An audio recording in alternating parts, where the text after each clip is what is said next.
Então, gente, quem vai falar hoje pra gente na primeira apresentação é o Rômulo. O Rômulo, ele possui bacharelado em matemática pela Universidade Federal Fluminense, mestrado em matemática aplicada pela Universidade Católica do Rio de Janeiro e doutorado em análise de sistemas complexos pelo PPGI, da UFRJ. Ele tem experiências na área de matemática, com ênfase em matemática aplicada, atuando principalmente em mecânica do contínuo, poroelasticidade linear e propagação de ondas em meios poroelásticos. Atualmente, ele atua como pesquisador no LENEP, na Universidade Estadual do Norte Fluminense, no projeto de desenvolvimento experimental de modelagem física e petrofísica, aplicada à caracterização e ao monitoramento sísmico de reservatórios, onde desenvolve a modelagem teórica e numérica de métodos físicos e matemáticos. Rômulo, mais uma vez te agradecer por ter aceitado o convite para a apresentação. Você tem em torno de 30 minutos para expor sua palestra, tá bom? Obrigada. Tá bom. Obrigado, Júlia. Obrigado pelo convite aí do pessoal. Tá, vou aqui subir a apresentação. Deixa eu ver que está aqui em um lugar. Calma aí. Apresentar agora. Tela inteira. Compartilhar. Tá.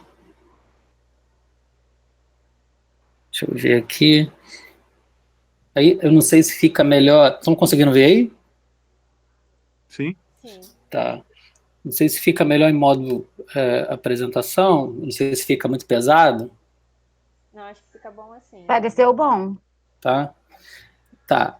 Então, assim, eu fiquei meio que na dúvida, na verdade, no tema, né, da apresentação, basicamente, não sabia se eu apresentava o que eu estou apresentando hoje, ou se apresentava alguma coisa mais ligada com o desdobramento lá do doutorado, né? Eu tinha comentado até com o João e com o Gabriel. O João falou para fazer mixar as duas coisas, e o Gabriel falou para apresentar o que era mais legal. E aí eu resolvi apresentar o que era mais legal, seguir a sugestão do Gabriel, porque mixar as duas coisas ia ser complicado. Você viu, né, João, agora? Não quero não falar nada não, mas... Não deu. Ia ser complicado, porque acho que também porque tem mais a ver com... Acredito, né, que tenha mais apelo também até para o próprio PPGI, né, porque no tema que eu fiz o doutorado, basicamente que eu conheço, acho que só o Gabriel está fazendo alguma coisa. Acho que mais ninguém está fazendo nada parecido. Então, mais por essa questão também, assim, que eu resolvi apresentar isso daqui, tá? Que tem desdobramentos, assim, de diversas áreas, tá? Então, eu vou falar, então, né, um pouco sobre esse novo paradigma, né, em amostragem de sinais, né, que seria o Compressive Sense, e vou mostrar a aplicação na sísmica, né, mais especificamente na recuperação de sinais, na aquisição de sinais, na verdade, sísmicos, né, e como é que o Compressive Sense pode ser, né, utilizado dentro dessa abordagem, onde a gente tem um problema na verdade, seria, né, aplicado em problemas inversos. Tá?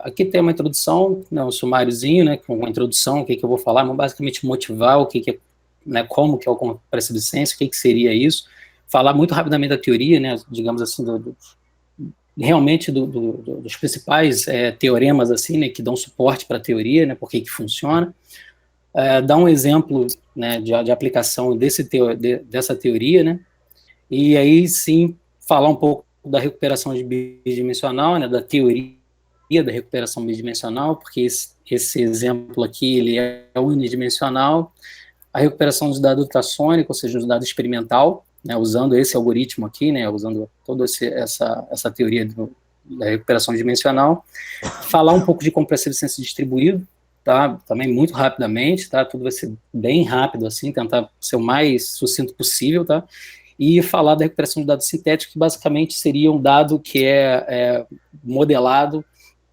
para ser uma representação de um dado experimental, tá certo? Ele é modelado por um software, tá bom? Então, o que acontece, né? Dentro da abordagem clássica, né, de processamento de sinais, você tem que... Existe um critério chamado critério de Nyquist, né, que diz basicamente que para você obter, né, a solução, né, uma representação exata, a recuperação exata de um sinal subamostrado, né, um sinal discretizado, vamos colocar dessa forma, ele precisa ser subamostrado a uma taxa que é 2 vezes, tá, a frequência máxima, tá? Pelo menos 2 vezes a frequência máxima. Tá? Então, esse seria basicamente um diagrama, né, de como seria essa análise clássica, né? Você tem um sinal de entrada, daqui você faz uma amostragem dele, então, ou seja, você tem um sinal de dimensão n. Tá? Eu não vou entrar muito em detalhes de um sinal, se ele é discreto, né, originalmente, ou se ele foi discretizado, ou seja, se ele é contínuo no tempo que foi discretizado. Tá? Você tem simplesmente aqui uma amostra aqui, n, tá? E dessas n amostras, você simplesmente vai tomar aqui S coeficientes, ou S, né, entradas desse vetor, que seriam as entradas aqui, que seriam as entradas mais significativas, né? E aqui você faz uma compressão.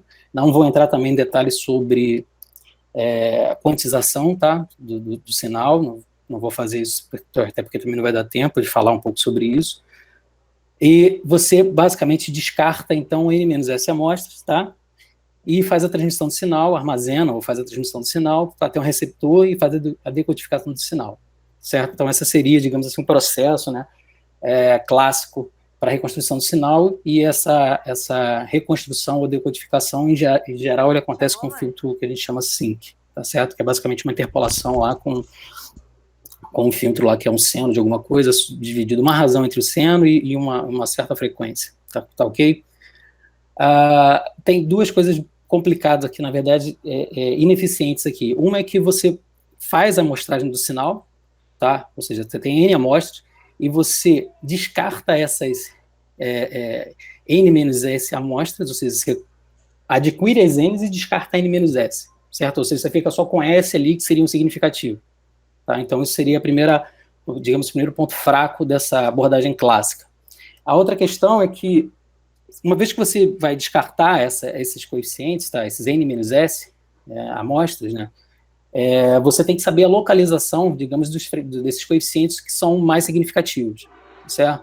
Porque você não pode se dar o luxo, né, de, digamos assim, descartar alguém ou alguma entrada desse vetor, né, algum componente desse vetor que seja um componente significativo que traga alguma informação sobre o dado, tá? Então, essas seriam basicamente os dois pontos de ineficiência desse método de reconstrução clássico, tá? E aí o que acontece, né? O Compressive Sense, ele nasce basicamente da ideia de que você vai se aproveitar, né, vai fazer proveito, né, do fato de que a maioria dos sinais, né, na natureza, né, os sinais ou, né, feitos, né, pelo homem ou presentes na natureza, eles têm uma redundância, tá certo? Ou seja, eles têm informações que são redundantes nele. Então, se você pegar, por exemplo, uma foto e olhar para um pixel, né, de uma foto, todos os pixels adjacentes, eles têm basicamente a mesma se botar assim, a mesma intensidade de cor ou de cinza dos pixels vizinhos, certo? Digamos assim, na média, eles são parecidos. Então, o Compressive Sense nasce do fato de que você vai explorar essa redundância nesses sinais, tá? De alguma forma, para conseguir fazer a compressão, tá? E aí o que acontece tipicamente é que você tem um sinal, tá certo? Você usa uma matriz de medidas, que nesse caso aqui, né, na literatura eles chamam de random projection, projeções randômicas. Você, então, vai medir um sinal, você tem, então, um sinal Y que é medido e compactado, aqui você já tem uma dimensão, uma redução de dimensionalidade. Então, aqui você consegue reduzir, digamos assim, custo, né, computacional, etc., para fazer a transmissão desse dado. Uma vez transmitido esse dado, você consegue recuperar, e aqui é um outro ponto-chave em que esse método digamos assim, né, esse framework aqui, é o Compressive Sense, se difere da abordagem clássica, que, em geral, você usa lá um filtro de interpolação, né, na abordagem clássica, um filtro de interpolação para fazer recuperação, e aqui você usa métodos de recuperação, que seriam algoritmos de minimização na norma L1, ou outros tipos de algoritmos, mas aqui eu vou ficar mais focado nesses algoritmos de minimização na norma L1, que seriam algoritmos de otimização. E aí você recupera, então, o seu sinal, tá? Aqui, só para contextualizar um pouco, né, o Compressive Sense, ele está na interseção de várias áreas, mas aqui eu trouxe 4 delas, na matemática, engenharia, computação e física. Basicamente, o que acontece é que, de acordo, digamos assim, com a formação, né, do pesquisador, com a vontade deles, eles dão mais ênfase para uma área. Então, dentro de matemática, eu já vi artigos trabalhando com compressive sense para aplicados a equações diferenciais parciais, né? Na área de computação, por exemplo, em processamento de imagens, sinais, enfim. Em física, com a parte de imaginamento, né? Ou física, lá, aquela parte de física médica, né? Ressonância magnética e por aí vai, tá? Então, tem toda essa questão. E uma característica importante também, né, que tem que destacar aqui, é que o problema é mal posto, uma vez que você tem aqui, né, a sua matriz de medidas, ela tem tem muito mais colunas do que linhas, né? Então você tem infinitas soluções associadas a esse sistema, e aí você tem que garantir que essas soluções, essa solução ela seja única, né? Ou seja, dado que você tenha, né, um sinal compactado, você não gostaria de ter várias representações de sinais, né, aqui já se tratando de problemas né, inversos, várias representações esparsas, e eu vou falar um pouco mais sobre isso, associadas. Né, você gostaria que tivesse uma única solução esparsa associada, tá? Ok. Então, qual seria a ideia? Né? Então, vou aplicar o compressive sense dentro da parte de sísmica. Então, mais especificamente na parte, né, de aquisição. Então, aqui seria basicamente uma representação, né, de como ocorre, né, uma aquisição sísmica. Você tem aqui uma fonte, você tem aqui vários receptores, uma rede de receptores, que são os hidrofones. Você faz um disparo aqui com seu airgun. Essa onda mecânica ela vai se propagar, né, pelo mar, né, por várias camadas. De acordo com as reflexões, enfim, essas propagações aqui, né, essas ondas, elas vão se propagar por essas camadas, vão ser absorvidas, umas vão ser refratadas, umas vão ser refletidas, enfim. E de acordo com a propriedade, né, com a velocidade com que elas são refletidas, você consegue, então, identificar, né, por algoritmos de inversão, etc., e identificar quais seriam essas camadas, né, e aí, possivelmente, identificar a presença de óleo, né, de hidrocarbonetos ali naquela região, tá? Então, essa seria, basicamente, uma sísmica convencional, né, e o que eu quero fazer aqui, basicamente, é tratar de um problema de sísmica específico, que seria o sísmica 4D ou time-lapse, né, que basicamente o que acontece é o seguinte: imagina que você fez uma aquisição sísmica hoje, né, você identificou o petróleo nessa região, e aí você tem uma configuração de rochas, uma configuração local para essa data, né, e depois, agora, vamos supor, 10 anos depois, esse poço começou a entrar em produção, 10 anos depois você vai fazer uma outra sísmica, né, uma outra aquisição sísmica, para identificar o que mudou ali, né, internamente nesses reservatórios, né, ou seja, se teve fluxo de óleo, se teve fluxo de água, quais foram as camadas lá que se deslocaram, etc, etc. Então, basicamente seria essa situação. Essa aqui, vamos supor que fosse de hoje, né, eu fiz aqui uma aquisição sísmica hoje, essa aqui 10 anos depois. Então, 10 anos daqui a 10 anos eu fiz essa daqui, no futuro. E aí eu faço a diferença entre essas duas aquisições e tenho, então, isso daqui, né, como diferença, esse resultado aqui, que é basicamente o que me diz o que mudou estruturalmente nesse reservatório, né? E aí, a partir disso aqui, eu consigo tomar decisões de como, se eu preciso injetar, por exemplo, mais água para conseguir fazer a exploração, e onde eu tenho que conseguir injetar, enfim. Então, tem várias decisões assim que têm que ser tomadas a partir desse estudo aqui, dessa imagem.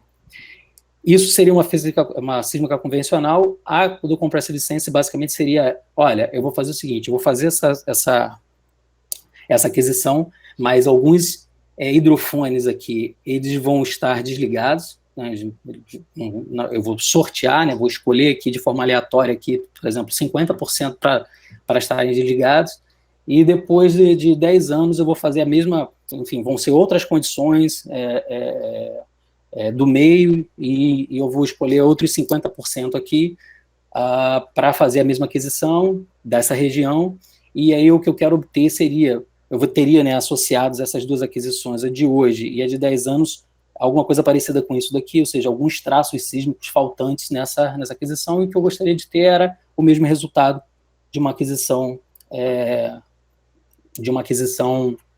convencional, tá? Então aqui eu consigo reduzir custo, porque eu consigo reduzir tempo, porque eu tenho que fazer menos aquisições e uma série de outras questões, tá? Beleza. Essa seria digamos assim, o objetivo, tá? Então, para isso, eu vou falar um pouco da teoria. Como eu disse, eu vou fazer uma diagonal muito rápida aqui na teoria, falando sobre alguns teoremas importantes, algumas definições. Tá? Esse aqui seria basicamente o diagrama, né, que eu vou seguir para poder... o que seria o processo, né, de recuperação via compressiviscência, né? Então, e alguns elementos importantes da teoria. Então, no caso unidimensional, tá? Então, tem um sinal X aqui, né, no tempo. Vou aplicar uma transformada, tá, que vai gerar uma esparsidade no meu sinal, tá? Ou seja, eu vou ter um vetor no domínio da transformada que tem poucos coeficientes não nulos, a maioria deles são nulos. Vou tomar alguma medida a partir da matriz, de uma matriz que a gente viu lá, que, por exemplo, aquela matriz lá que tem mais linhas, perdão, mais colunas do que linhas. Vou obter um sinal aqui comprimido, né? O resultado aqui seria um sinal comprimido. Tento garantir um número mínimo de medidas para essa matriz. Aqui tem que entrar alguns ingredientes, por exemplo, incoerência entre a base de medida e a base que vai promover a esparsidade. Mais uma outra propriedade importante que seria de isometria restrita, tá? Que garante basicamente que ângulos são preservados, distância entre vetores são preservados e umas outras coisas também que a gente vai ver. E esse sistema aqui linear, ele entra como restrição do meu algoritmo de minimização L1, que vai trazer a solução mais esparsa, né, que bate com a assinatura do meu sinal original, tá, no domínio esparso. Então ele procura a solução mais esparsa, que tem um registro parecido, né, com o registro do sinal original no domínio esparso, né, e vindo a solução desse sinal, eu procedo então com a transformada inversa, tá certo? E obtenho então meu sinal estimado, tá? Então seria basicamente esse aqui o caminho, né, os passos que eu tenho que dar para fazer a recuperação desse sinal via compressiviscência, tá? Então, existe, tá, eu vou falar sobre isso aqui agora, que existe uma diferença entre esparsidade e compressibilidade, tá? A maioria dos sinais que a gente trabalha, tá, eles não são esparsos, ou seja, eles não vêm esparsos para a gente, tá? Então, o sinal esparso seria basicamente essa definição aqui, né? O número de elementos não nulos de um vetor, tá? E para falar, então, de um sinal que seria compressível, que é o que a gente realmente trabalha, tá? A gente fala um pouco sobre o dicionário. Aqui eu vou definir de forma informal, né? Então teria uma matriz com diátomos, né, que são representados por coluna, e a gente utiliza essa matriz simplesmente para sintetizar o sinal de interesse. Então a gente vai representar isso de alguma forma, né, em alguma base, tá? E aí a gente tem toda uma série de discussão se esse dicionário ele é overcomplete ou não, enfim, se ele é super completo ou não é super completo, mas, enfim, eu não vou entrar também nesse detalhe. Mas, em geral, a gente está interessado nesses tipos de dicionários que são super completos. E aí o que acontece? O meu sinal, ele é compressível, ou seja, quando ele admite essa representação, tá, em que os coeficientes dessa representação, eles são ordenados de forma, vamos colocar de forma decrescente, tá? Onde essa lei sendo decrescente, ele tem essa lei de potência aqui, que ele decai exponencialmente, tá? Então eu tenho alguns coeficientes que são muito significativos em magnitude e outros que começam a ser muito próximos de zero, tá? E uma observação é que eu não vou fazer distinção por hora, né, entre ser esparso e ser compressível. Eu vou trabalhar da mesma forma, vou dizer que tudo vai ser esparso. E quando for necessário, eu vou dizer, eu vou fazer distinção, porque isso vai ser importante do ponto de vista teórico, tá? Em um certo momento. Beleza. Então, quando a gente lida, né, com representação, então a gente vai falar aqui um pouco sobre representação de base, entre bases, tá? Então, tem um sinal aqui representado, né, que basicamente aqui é um produto interno, né, entre a base, né, os elementos da base psi-n, certo? Então, aqui eu tenho um coeficiente e aqui eu tenho um elemento da base. Uma representação normal do jeito que a gente violar em álgebra linear, né? E é o mesmo sinal representado na base φn, tá? Nos elementos da base φn. Perdão, nos elementos φn da base, tá? E o que acontece é que, como a gente lida com medidas, né? A gente vai lidar com medidas, ou seja, vai contabilizar determinados coeficientes. Essas representações aqui, a gente gostaria que elas fossem mais incoerentes possíveis, tá? Ou seja, a gente não gostaria de situações como essa aqui, em que a minha base psi e minha base φ são colineares, né, coincidentes, né, uma se sobrepõe à outra e você não tem muita informação, né, você acaba não tendo informação nova nenhuma em um domínio, tá certo? Em um certo domínio, por exemplo, um domínio de medidas, tá? Que seria importante para a gente. A gente gostaria de ter uma situação mais parecida com essa daqui, tá?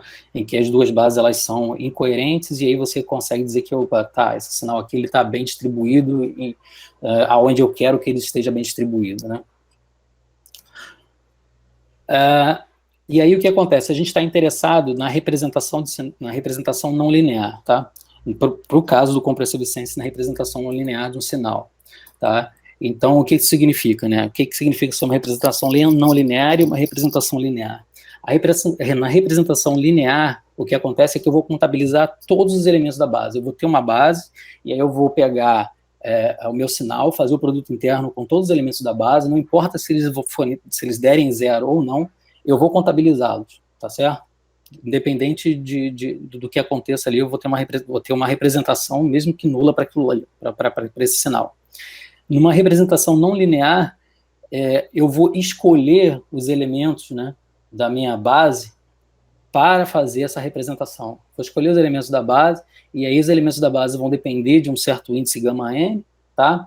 Né, que basicamente aqui vai estar associado, né, ao meu sinal, tá certo?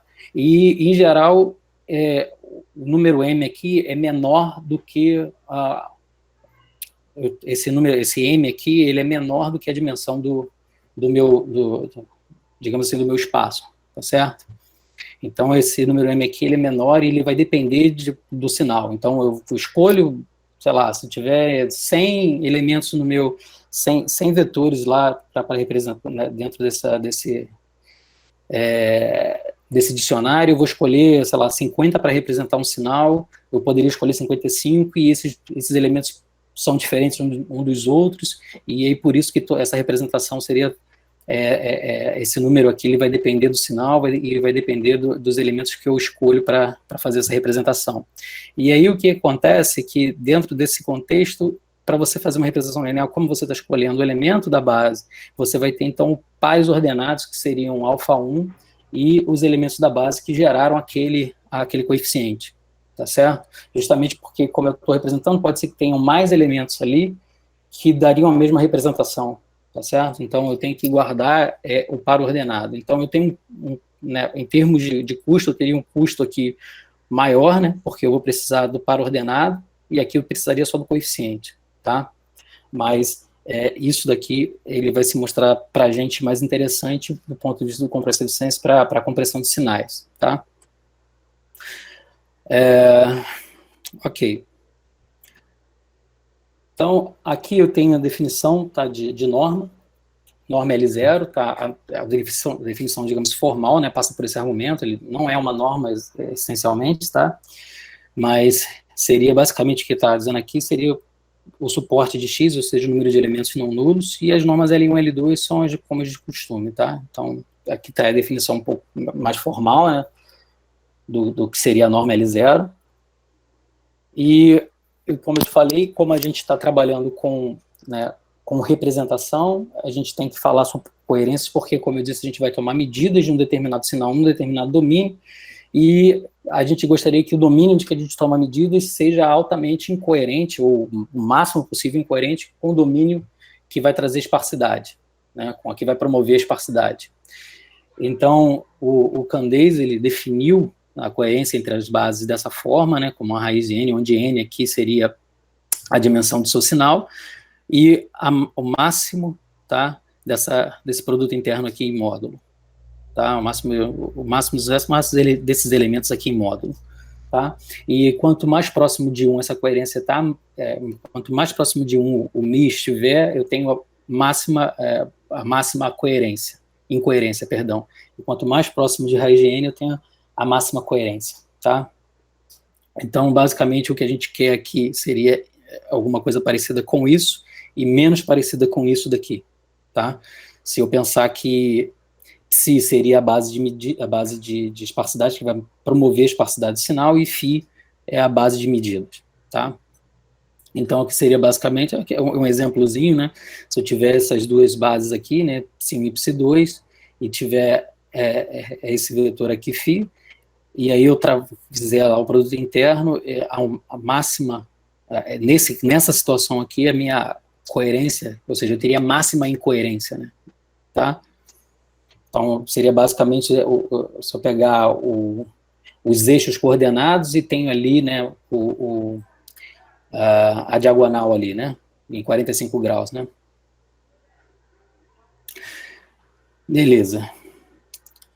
E aí, como eu disse, essa questão da incoerência é importante e ela vai nos ajudar a entender um pouco de como que a gente consegue obter, né, estimar, né, dizer que esse número de medidas que eu vou tomar, quando eu estou medindo lá no domínio, por exemplo, no domínio da frequência ou lá no domínio da transformada, por que quando eu meço lá, eu não estou tomando a maioria dos elementos como zero? Lembra que a gente estava falando de representação de sinais? A representação lá, a representação não linear, ele não vai contabilizar zeros, né? Eu posso escolher os elementos que não vão ser contabilizados zeros, por exemplo, né? Então, o que eu quero fazer, quero garantir que quando eu vá tomar medida lá no domínio da frequência ou no domínio da transformada, eu evite de tomar, de medir elementos que não trazem informação nenhuma sobre o sinal, tá? A priori. Então, por exemplo, se na minha representação lá eu tiver um monte de zeros, eu queria identificar quais seriam, ou seja, eu precisaria identificar quais seriam os elementos não nulos para então contabilizá-los, né, que seria, digamos assim, na abordagem clássica lá de processamento de imagens ou compressão de dados. Nesse caso aqui, então, está dizendo o seguinte, né, se eu estou fazendo a medida, né, no domínio do tempo, de um sinal, espaço no domínio do tempo, e se ele for no domínio do tempo, ele for denso, no domínio da frequência, tá, ele vai ser esparso, tá certo? Então, justamente por conta dessa desigualdade. Então, se ele é denso num domínio, no outro domínio ele é esparso, tá? Então, isso garante que se minha base transformada, se eu estou fazendo, se eu tenho uma base lá que vai promover esparsidade, aí o meu sinal tem uma representação esparsa. Quando eu for tomar medidas, né, no domínio da frequência, eu estou garantindo que no domínio da frequência eu consigo tomar determinadas medidas que vão ser suficientes, em certo sentido, que a gente vai estabelecer depois, para caracterizar o sinal naquele domínio, tá certo? Então, esse aqui seria basicamente o nosso princípio de incerteza para sinais, né?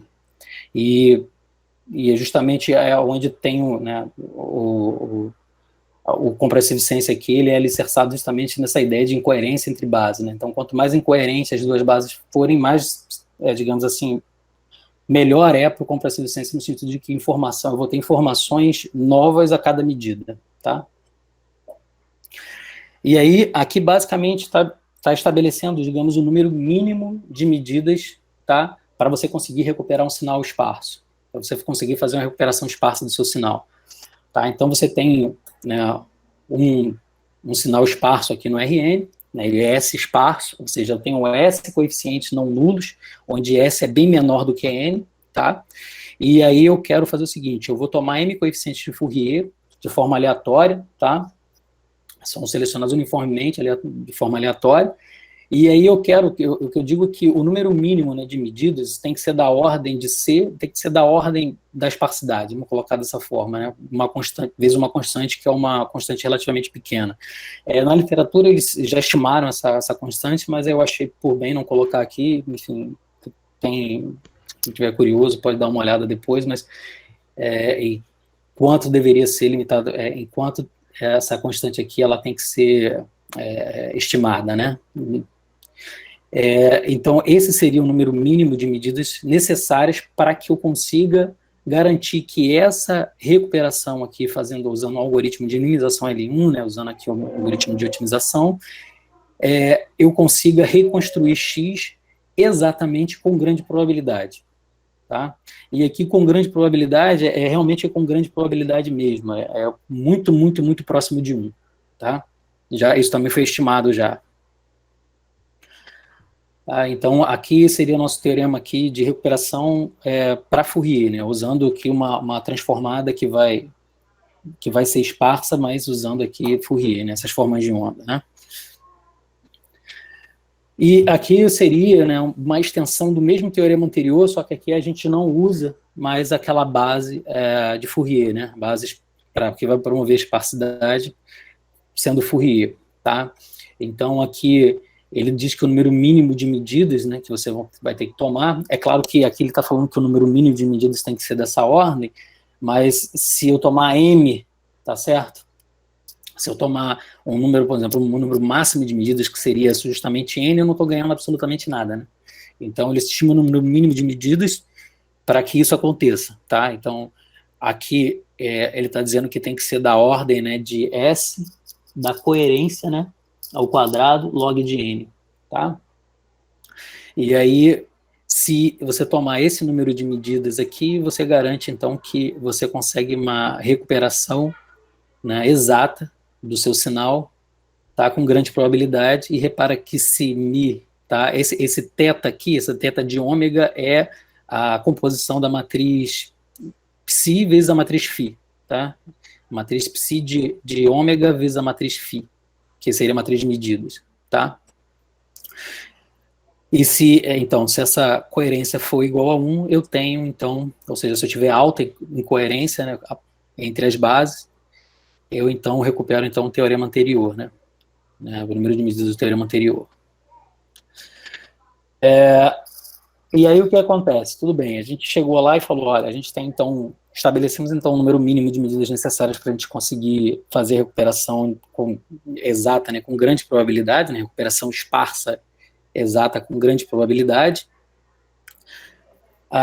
mas a gente não disse, primeiro, como a gente faz isso, como é que essa matriz tem que ser, e uma outra questão também é que a gente não disse absolutamente nada a respeito da unicidade dessa recuperação, né?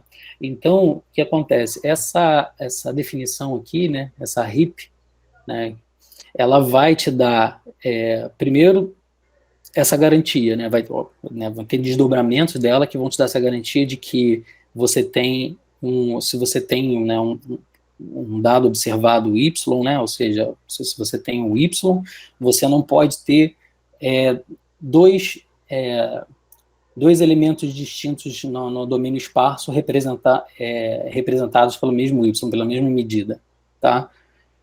E ela também vai te dar a garantia de que existe uma certa uniformidade, tá certo, da energia, né? Essa energia desse sinal ele é limitada, e você tem uma certa preservação da estrutura, no sentido de que você tem ali os ângulos e as distâncias entre os vetores sendo preservados por essas matrizes aqui, né? Por essa matriz aqui, tá?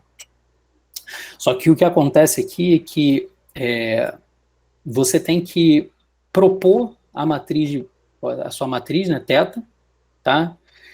E verificar, escolher, né, essas constantes de isometria, né, e verificar se isso aqui é respeitado, tá? Então, você acaba caindo aqui num problema que é um problema NP difícil, porque você tem que escolher e ir testando, você propõe a matriz de medidas, né, essa matriz θ, e você fica escolhendo essas constantes de isometria para respeitar isso aqui. Então, você acaba caindo num problema combinatório, né, e um problema NP difícil. Então, assim, do ponto de vista teórico, isso aqui é muito interessante, mas do ponto de vista prático, ele não vai ajudar muita coisa. Tem desdobramentos muito interessantes do ponto de vista teórico, tá?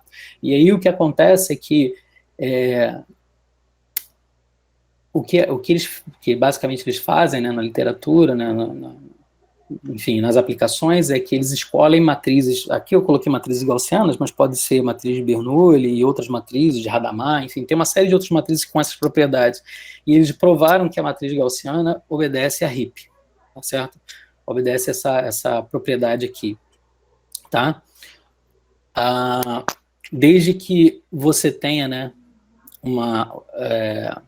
essas entradas, essa matriz aqui, sejam, né, I e D, ou seja, idêntico, identicamente distribuído, com média 0 e variância 1 sobre M, tá certo? E aí você garante, então, que essa matriz, né, essas matrizes gaussianas aqui, elas obedecem a HIP e, portanto, tem essas boas propriedades, tá?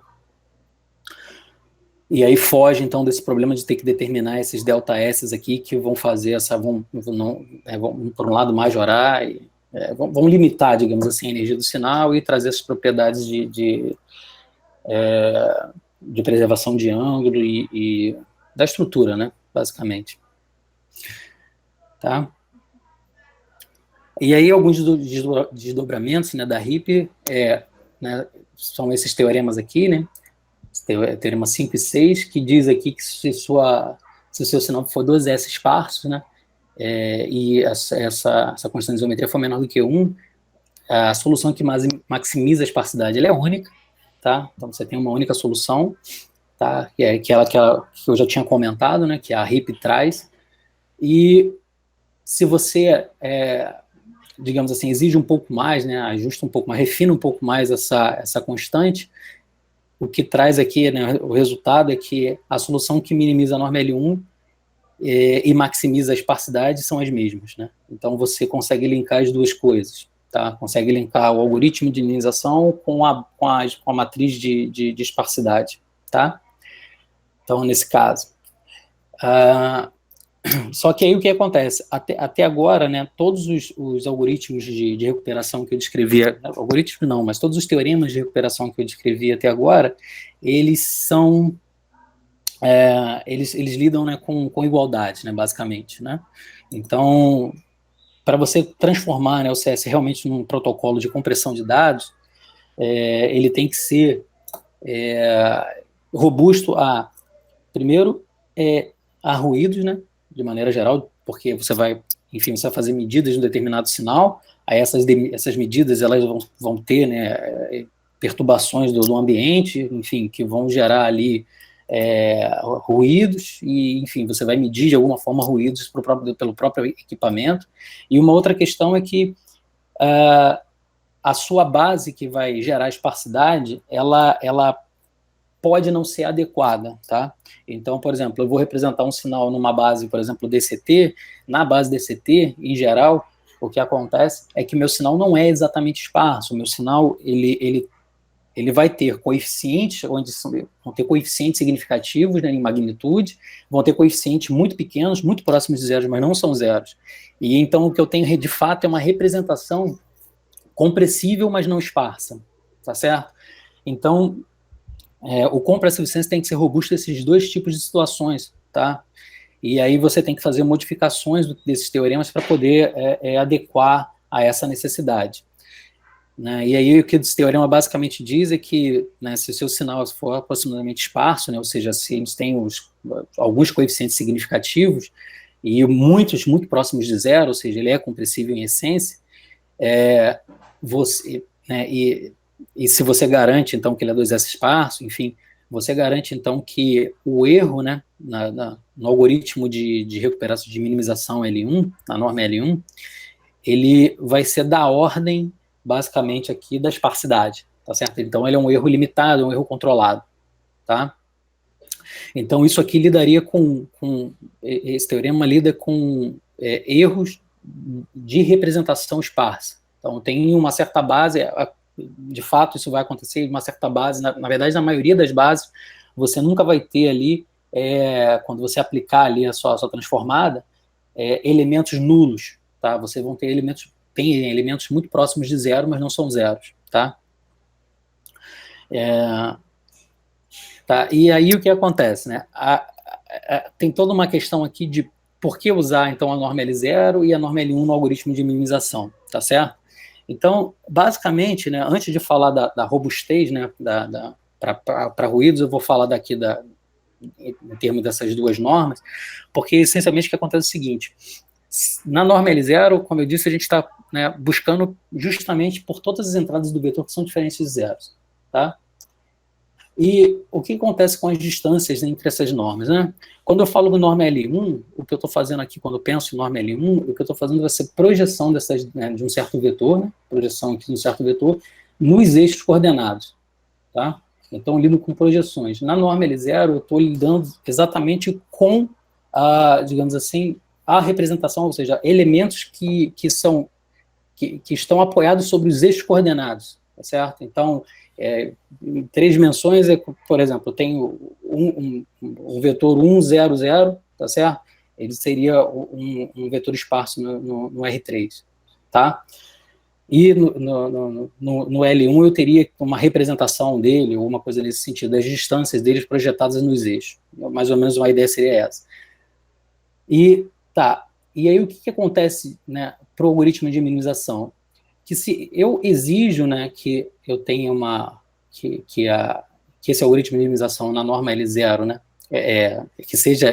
imponha, né, a minimização na norma L0, eu vou cair num problema que vai ser NP difícil, porque eu vou ter que ficar testando mais uma vez, né, vou ter que ficar pegando vetores que têm, digamos, configurações parecidas, né, e ficar testando eles até achar um que na norma deles ali seja igual a 0. Ou seja, ele tem que achar exatamente o cara, tá certo? Enquanto que se eu fizer se eu relaxar para a norma L1, o que acontece, imagino que esse aqui seja o nosso subespaço lá, né, que seja aquele sistema de equações linear, né? Então, θ de ômega xs. Tá? E aí eu estou procurando pela menor distância, tá, entre a origem e um ponto desse vetor, desse sistema aqui, desse plano, né? Que nesse caso está representado como uma reta, mas seria um plano. Tá? Na norma L2, eu teria, então, que a menor distância seria esse Q de L2, tá? Só que esse Q de L2, ele não é esparso, tá? Esse ponto aqui, ele vai ter, né, coordenadas aqui que são diferentes de 0. Por outro lado, se eu olhar para esse mesmo sistema e pensar nessa distância, né, da distância desse plano até o centro, usando a norma L1, eu tenho, então, que a menor distância seria esse Q de L1, e esse elemento aqui, esse vetor aqui, ele é esparso. Então, eu, digamos assim, relaxo, né, o problema em termos de norma, né, então sai da norma L0 para a norma L1, tá? Mantenho a propriedade de conseguir achar a representação mais esparsa, tá, do meu vetor, né, com esses algoritmos de minimização, tá? E com isso eu torno um problema tratável, tá certo? Porque aqui eu tenho um problema NP difícil e aqui eu consigo algoritmos por exemplo, de programação linear que resolvam um problema para mim, tá certo? Rômulo, desculpa Oi. interromper, mais 10 minutinhos, tá bom? Caso o tempo. Tá, beleza. Tá, beleza. Quanto tempo eu tô aqui? Começou. Ah, tá bom, beleza. Tá, vou falar aqui então bem rapidinho, tá? Então, essa minimização aqui na norma L1, tá? Basicamente aqui lida com robustez aqui para erros de ruídos, né? Então, meu ruído tem uma energia limitada, e aí eu consigo dizer, então, que o meu algoritmo de minimização, né, ele vai gerar ele consegue trazer a recuperação, fazer a recuperação com essa limitação, tá certo? Mesma coisa, mas com a limitação anterior, né, que é a limitação do erro de esparsidade, né, ou seja, de escolher uma base esparsa que não uma base que vai trazer esparsidade, mais o erro aqui de medidas, né, do ruído, né, essencialmente, tá? Então aqui seria basicamente como é que eu aplico, né, esse fluxo num problema, numa recuperação de um traço sísmico só, tá? Vindo da mesa aqui, né, dessa mesa aqui, onde eu tenho um tanque de água aqui está o meu modelo do reservatório, e aqui eu faço aquisições ultrassônicas, né, que são aqui experimentais, tá? Então, esse seria basicamente o pseudocódigo, tá? Do meu algoritmo, né, de recuperação. E o que eu tenho aqui, só destacando aqui, então, a minha matriz de medidas, né, a minha phi, que seria a matriz gaussiana, é 1000 por 1000, a minha matriz de medidas aqui, eu tenho uma redução de dimensionalidade, tá certo? Eu usei aqui um filtro de wavelet com nível 5 de escalas, tá? E aí eu obtenho aqui, então, um pedaço, né, do dado original, tá certo? Que seria um pedacinho do dado original. Aqui seria o meu sinal comprimido, tá? Ou seja, depois da aplicação da matriz de medidas. Aqui eu tenho a solução esparsa da minimização L1, então você vê que alguns coeficientes aqui não são nulos, né? Então tem aqui esses vermelhinhos aqui que tem aqui, são os coeficientes que não são nulos, são muito próximos de zero, e aqui é quando eu faço a filtragem desses elementos, né? Isso porque o que eu estou fazendo aqui é usando o algoritmo de recuperação que não é robusto a esses ruídos, certo? E aí, fazendo essa filtragem, eu então obtenho o sinal recuperado, e aqui seria a sobreposição entre o sinal original e o sinal reconstruído, tá? Pelo algoritmo de minimização, tá certo? Na recuperação do dado bidimensional, basicamente o que eu tenho é um conjunto NR de receptores, tá? Isso trazendo aqui para a sísmica, tá? Então, isso aqui seria basicamente o que eu observo, seria um esquema do que eu observo, tá? Então, tenho aqui Y, esses Y aqui seriam os traços sísmicos, então, esses elementos aqui em vermelho, esses traços em vermelho seriam os traços ausentes, e o que eu queria ter como recuperado, né, como sinal recuperado, seriam todos os traços azuis, tá? Então, eu tenho que, de alguma forma, obter esses traços que estão aqui em vermelho, tá? Então, o que eu faço basicamente aqui é varrer todos os elementos dessa matriz, porque isso aqui é uma matriz, né, são vetores, então eu identifico quais são diferentes de zero e guardo esses elementos que são esses índices que são diferentes de zero, tá? E aí o que eu faço para recuperar toda aquela modelagem, né, de sistema linear, então eu tenho que aumentar a dimensão, então crio um operador que tem a dimensão do número de receptores, que basicamente seria o número de traços, e o número de amostras no tempo. Crio esse operador, tá, que vai ter basicamente a dimensão aqui do número de índices aqui que estão presentes na minha matriz, tá? E vou fazer o seguinte, para cada elemento que está presente na minha matriz, eu vou preencher, então, essa matriz, esse operador, com identidade que vai ter, são matrizes de tamanho NT por NT. Aplico, então, esse operador de restrição, ou seja, o operador de restrição, basicamente, ele está mapeando os elementos daquele vetor, daquela matriz, perdão, do dado que eu estou observando, daqueles Y, e aí, então, eu tenho um dado comprimido aqui, YI.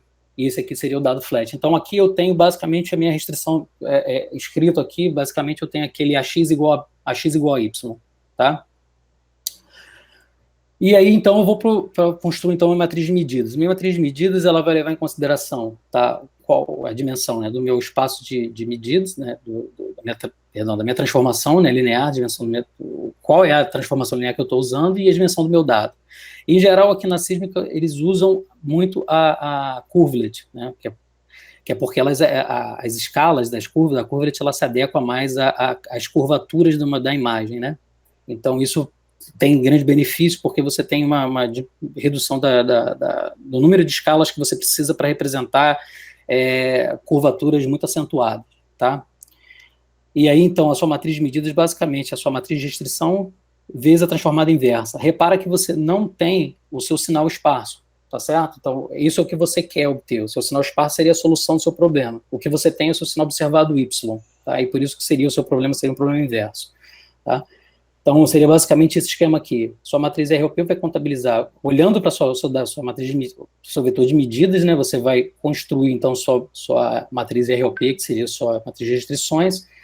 E como você não tem Y, sua matriz de medidas aqui vai ser a matriz de restrições vezes essa matriz aqui, ou esse operador aqui quadrado inverso, que seria a sua curvelet, né, inversa, tá? E isso, então, entra para o sistema entra como restrição para o seu algoritmo de minimização, e você obtém, então, a solução mais esparsa ali, e portanto, a solução do seu sistema, ou seja, o seu dado denso, e você recupera o seu sinal, tá? Aqui, basicamente, o que você tem, então, seria a aplicação daquela modelagem anterior. Então, você tem o dado denso, esse aqui seria o seu reservatório, isso aqui seria a superfície, isso aqui seria o assoalho lá do seu tanque, tá? Então, isso aqui é que você tá interessado. Então, esse aqui seria o dado denso, aqui seria o dado observado, aqui tem esse troço aqui, que eu acho que não sei se dá para ocultar. Então, você vê aqui que tem o seu dado observado tem 100 traços, o seu dado denso ele tem 200 traços. Tá? Então, tem elementos aqui que não estão representados, ou seja, tem traços ausentes aqui.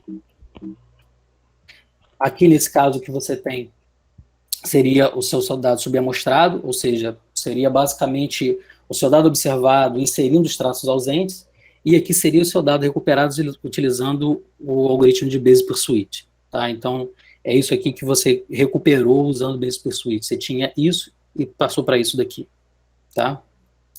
E essa aqui seria a diferença entre o recuperado e o denso, tá certo? Nesse caso aqui, você tem essa diferença aqui, idealmente seria zero, mas aí como você tem diferenças entre as amplitudes, tá certo, do sinal, isso aqui não acaba não sendo zero, tá? Mas, como a gente viu anteriormente aqui, a recuperação é bastante satisfatória, né? Aqui seria basicamente Compressive Distance distribuído, né? O Compressive Distance distribuído, ele basicamente lida com a ideia de que você tem aquisições que compartilham informação, e essas aquisições que compartilham informação, elas são transportadas, né, para um certo receptor, onde esse receptor aqui ele vai ser responsável por agrupar tudo que for comum entre essa aquisição e o que e as inovações, tá certo? Que você tem, ou seja, você tem uma série de medidas que tem partes em comum, ou seja, tem partes em comum para essa medida de algum fenômeno. E aí, por algum motivo, esses sensores aqui, eles vão medir, uma parte deles vai diferir de todos os outros. Então, você vai usar essa parte em comum para poder estimar o sinal original, ou seja, o que está ausente em todos os outros receptores, em todas as outras fontes, tá certo? Em tudo que foi medido, tá? Então, seria basicamente isso. E aqui a ideia é que você vai usar isso daqui, você vai fazer aquisição e medidas ao mesmo tempo, que é justamente o espírito lá do Compressive Sense original, né? Então, ele lida com essas ideias aqui de joint sparsity, ou seja, espacidade conjunta, ou seja, você tem espacidades diferentes, conjuntos de vetores espaços que são diferentes, mas que têm correlação intraestrutural e interestrutural, tá? E aí, como é que a gente aplica isso para a sísmica? Basicamente, você tem a mesma situação, ou seja, como a gente está lidando com sísmica 4D, tá?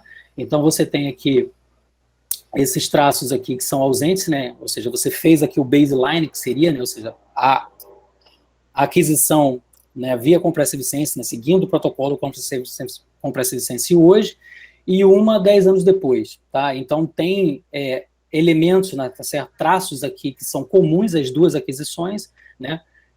E traços aqui que são ausentes e que são diferentes nas duas aquisições. Por exemplo, Y6 são diferentes, tá certo? E a própria estrutura dessas aquisições também são diferentes. E o que você quer obter, então, seria o baseline recuperado, ou seja, aplicar o Compressive Sense aqui para ter esse baseline recuperado, aplicar o Compressive Sense para obter, então, a estimativa aqui desse monitor recuperado e fazer a diferença entre esses dois para obter, então, um time-lapse, ou seja, ver quais são as mudanças estruturais no reservatório de petróleo, se teve deslocamento de fluido, ou se teve alguma mudança na composição petrofísica da região, tá certo? Então, seria essa aqui a nossa ideia. Aqui, basicamente, então, seria a formulação matemática disso, tá? Então, o que eu não tenho seria esse XK, tá? Esse XK aqui eu vou observar como sendo, sei lá, 1 ou 2, tá certo? Então, eu tenho uma matriz, eu tenho um vetor de medidas aqui, e tenho esse XK aqui, ou seja, eu desejo ter o XK que seria justamente o meu sinal denso, tá? E esse AK aqui seria justamente o meu time-lapse, perdão, time-lapse não, mas seria um monitor, né, a matriz de medidas do monitor e a matriz de medidas do baseline, tá? E aí, nessa formulação aqui, né, eu aumento a dimensionalidade, tá, do meu problema, porque como eu tenho basicamente aqui uma informação comum, que eu conheço, tá, e procuro pelas outras informações que eu não conheço, que são as inovações, tá certo? Ou seja, isso aqui é comum, tá? É comum para o baseline e para o monitor, isso aqui está do baseline, por exemplo, e isso aqui do monitor, tá? Ou seja, Z2, esse XK aqui não tem Z1 e não tem Z2, mas contém X0, Z0, perdão. E aí você faz essa formulação matemática aqui, tá certo? Onde você vai usar o seu algoritmo de minimização, né, vai levar em consideração essa matriz aqui, que vai ser uma matriz em blocos, tá? Onde se cada um desses A's aqui representa essa matriz de medidas, que já foi apresentado anteriormente, tá? E você leva isso aqui para o seu sistema como restrição do seu sistema linear, onde você não tem esses ES, que seria o seu vetor esparso, mas você tem a sua matriz de medidas e você tem o seu dado observado. Então, é como se você tivesse um molde para a sua possível solução, tá certo? Seu algoritmo determina uma solução, verifica se essa solução bate com essas medidas. Se não bate, então ele procura uma outra, tá? Feito isso daqui, então, ele obtém, então, o seu Z estimado, e esse Z estimado, então, entra aqui para a recuperação do baseline e para a recuperação do monitor, e, portanto, o time-lapse seria, basicamente, aqui está mais, aqui, mas deveria ser menos, o estimado menos o monitor, tá certo? O X estimado 1 menos o X estimado 2, tá certo? Então, aqui tem, basicamente, seria a aplicação da modelagem anterior, né? Então, aqui eu tenho um time-lapse convencional, né? Então, fiz essa aquisição aqui em comum Recife Gather, tá? Então, aqui seria o meu baseline, meu monitor, e aqui seria o time-lapse, tá certo? Então, ou seja, isso aqui é o que difere, é a diferença dessas duas imagens aqui, tá? Aqui eu tenho o baseline em comum Recife Gather, aqui eu tenho, né, a minha subamostragem, e aqui eu tenho o baseline recuperado, tá certo? Via o algoritmo de minimização L1 via o compressivo de ciência distribuído. Aqui eu também tenho a mesma coisa, né, o monitor, aqui eu tenho o sinal subamostrado e aqui eu tenho o recuperado, tá? Essa aqui seria a diferença do baseline original para o baseline recuperado, a diferença entre o monitor recuperado e o monitor original, né? Ou seja, o monitor recuperado e o monitor convencional, tá? E a mesma coisa para o baseline. E esse aqui seria o resultado para o time-lapse, tá? Então, aqui eu tenho um time-lapse do convencional, e aqui eu tenho um time-lapse via compressivicência, e aqui eu tenho a diferença entre eles, tá? E, basicamente, essas aqui seriam as referências que foram usadas, tá? E muito obrigado, e desculpa por ter ultrapassado o tempo. Obrigada, Rômulo. Agora, gente, alguém tem alguma pergunta para fazer para o Rômulo? Eu acho muito legal, Romulo, essa coisa de capturar e você ir da norma 0 para a norma 1 e conseguir resolver o problema da norma 0 na norma 1. Sempre fico curioso com isso, cara. Acho impressionante, vendo a tua apresentação aí. Essa parte sempre me deixa pensando assim, e atendendo aquela condição de hippie lá que você botou. Sim. Parece quase um milagre, mas... Na verdade, quando o Candês falou sobre isso, né, ele falou que era basicamente mágica, assim, ele falou que era matemática. porque assim, você imagina que você não tem, né, cara, você tem, tipo, você faz uma subamostragem, às vezes, de 30%, 20% do seu sinal original, e você consegue recuperar quase que ele exatamente, entendeu? E o lance todo ali, você usar as projeções randômicas, enfim, entendeu? Aí, toda essa ideia ali, e assim, é muito engraçado, porque quando o Candês ele descobriu isso meio que por acaso, né? O problema originalmente foi para ressonância magnética. E aí o cara foi e percebeu que fazendo, né, uma minimização na norma L1, usando algoritmos de minimização na norma L1, ele conseguia recuperar usando essa amostragem randômica e usando essas projeções randômicas e a minimização na norma L1, ele conseguia sempre recuperar, e aí ele ficou intrigado com isso, falou, cara, não é possível, tem alguma coisa aqui que funciona e eu não estou entendendo por quê, e foi aí que ele se debruçou sobre o problema e conseguiu dar esse monte de garantia teórica, entendeu? Interessantíssimo. Valeu, obrigado pela apresentação, cara. Nada, valeu, João.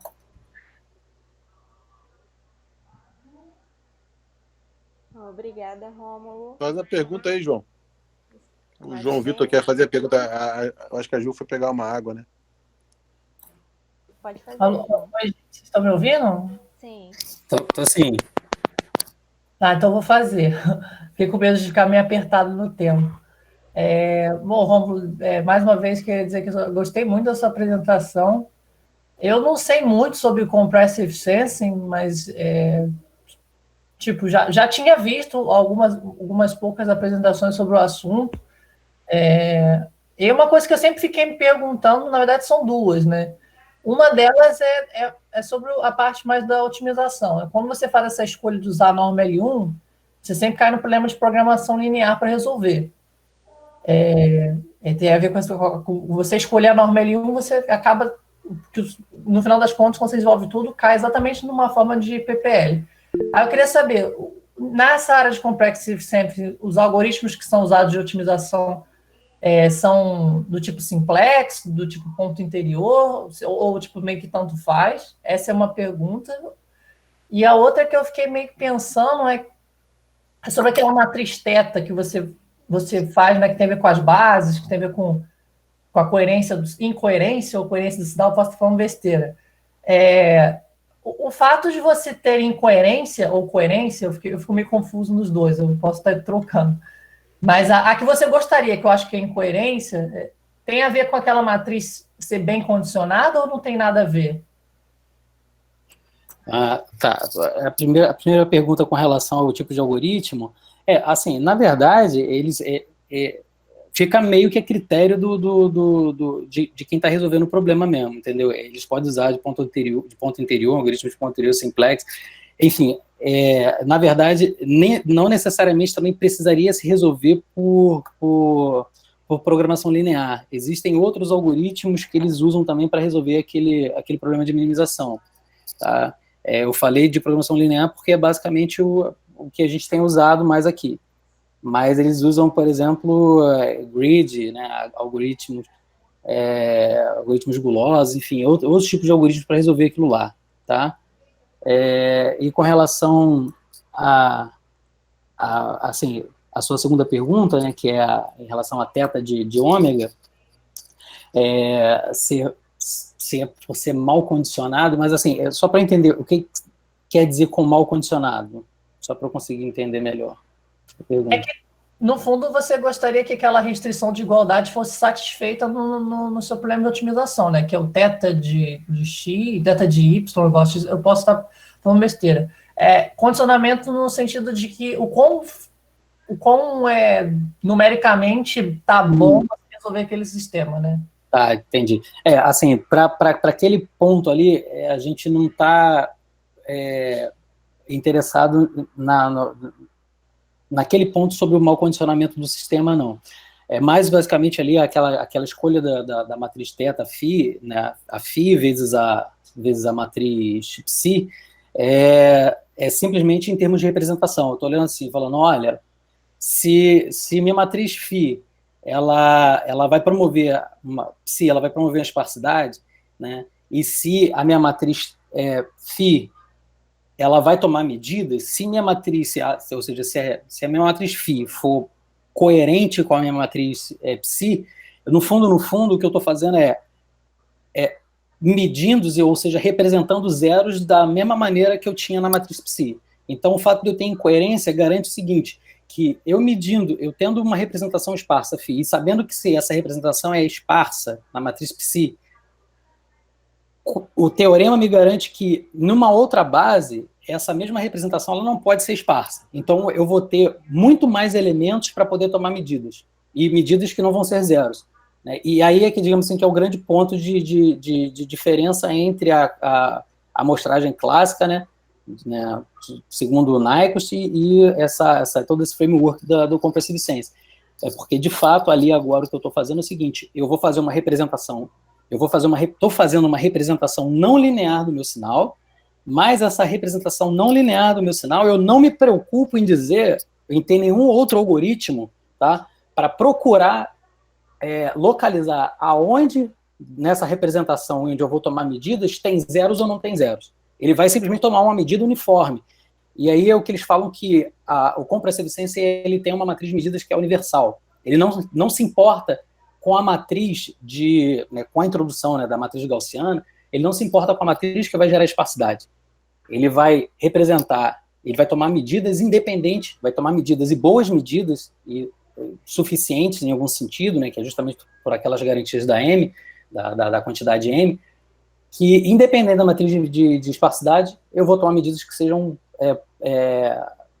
sejam satisfatórias ou sejam que tragam informação relevante para o meu problema, entendeu?